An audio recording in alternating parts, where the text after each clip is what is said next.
Suck my dick, bitch. You got that on film? Suck my dick. You're so ugly and vicious. You're horrible people. You're shutting down people's rights. No, because bitch, you approached me. So what?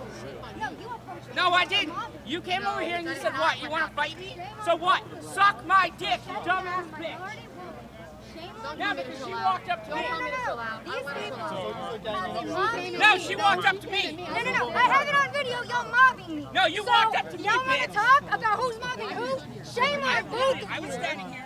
So, I mean, you were here obviously to cover the indictment. Like, what do you think about that? You know, to be quite honest with you, I have tried to not look into it because I think that where we're at as a country, and I don't like saying this to my audience because I do try to be hopeful, but to be quite honest, I think that this was a dark turning point for our nation, and I think that we're headed towards continuously a bad place, and I haven't even wanted to pay attention to it because the nation's already in such a divisive place and in such a controversial place where we can't even agree on protecting children, and now we're going after former presidents. It's a joke, to be quite honest with you. I feel like our country's an absolute joke right now. Look what's happening with OPEC. We have real issues going on. The border is wide open. Crime rates here in New York City are an absolute horrendous joke, if we want to be honest here. So there's real issues going on. So the fact that our public resources and taxpayer dollars are going towards a show trial for Donald Trump is disgusting to me. Out of all those things you just listed, what makes today the turning point? Was it the indictment, or how can you put your finger on, like, why that? Why today? Like I said, I think that this, more than anything, just, woke up a lot more people to how far we really have gotten. So for me, the turning point for me wasn't today. It was just another example because, again, too, the January 6ers were already being politically persecuted. Like, it really started with them, right? It started with Jacob Chansley and people like that being put in prison for peacefully walking through the Capitol building. And now you have people on the left side of the aisle here who called me a fascist and a Nazi for saying, hey, I was at January 6th, and there were people that were peaceful. There were people that were there that were led into the building by police officers, and they were put in jail, and that's not okay. So, again, the information in this country has also contributed to the divide. The media is a big problem. There's so many things wrong, dude, and I'm getting so black-pilled, and I don't like being that way because it should never be time to give up on America or the United States. Can you give us a reason not to be black-pilled? Like, do you see any kind of a silver lining here?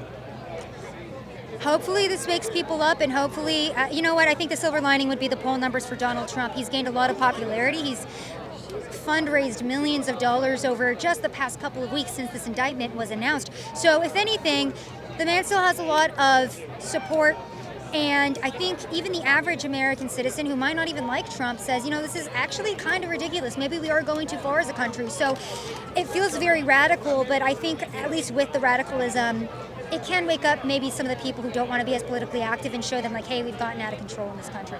Let me ask you about the MAGA movement real quick. Like, where do you see that at right now? I think that we need to come together and we need to put all of our support behind Donald Trump. I think that there's a lot of people right now that are split between DeSantis and Trump. I think DeSantis is an incredible governor for Florida. I think he could make an incredible president one day, but I don't think that time is now. And I think that that's going to be a big issue if MAGA can't come together and agree on that. So that will be a problem, I believe. We need to fix that right now. Okay, I want to ask you, I'm wearing this. This is a sculpture, actually. So this came from a J6 prisoner. It was a hat that we 3D scanned and printed. Beautiful. So I made a sculpture out of it. What do you think about making a sculpture using basically a MAGA hat? It's cool. Are you into art? Yeah, sometimes. And you know what, dear, I'm sorry. This is my job, so I do better. Go for it. Thank you.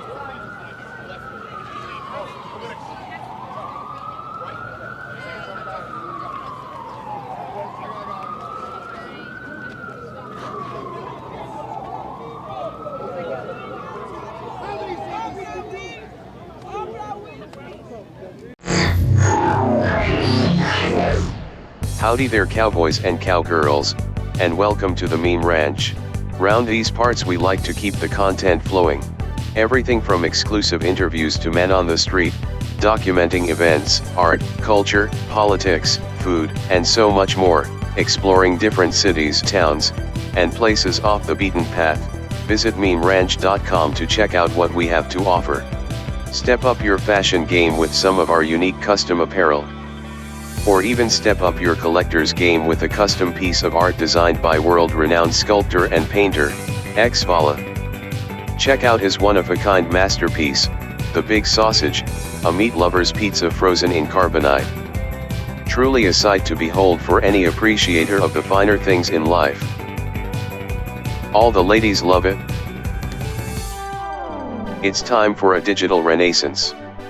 Join us in making it happen, at memeranch.com.